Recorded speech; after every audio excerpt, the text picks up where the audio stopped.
গত মাসেই পেন্টাগনের এক রিপোর্টে জানিয়ে দেওয়া হয় কয়েক দশক ধরে আমেরিকার আকাশে ভিনগ্রহীদের যান দেখতে পাওয়ার যে গুঞ্জন শোনা গিয়েছে তা ঠিক নয়।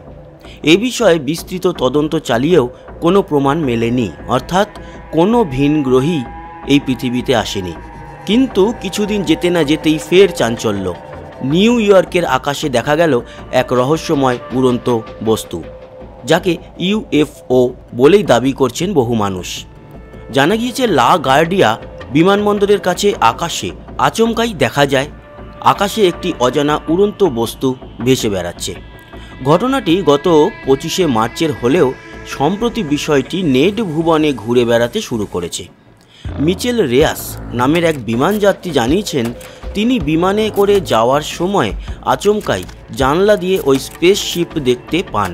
তার বর্ণনায় যানটি একটি ফ্লাইং সিলিন্ডার। ওই মহিলা জানিয়েছেন তিনি FAA-কে মেল করে বিষয়টি জানিয়েছেন, কিন্তু এখনও পর্যন্ত তার মেলের কোনো উত্তর মেলেনি।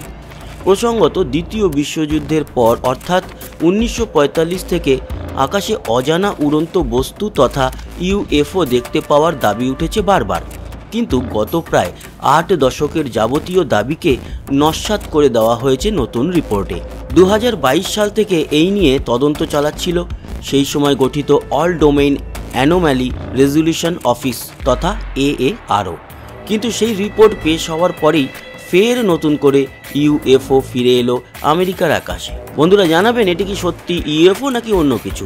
আপনাদের মতামত অবশ্যই কমেন্ট বক্সে জানান। সঙ্গে থাকুন সাবস্ক্রাইব করে। ভালো থাকবেন, সুস্থ থাকবেন। আবার দেখা হবে। টাটা।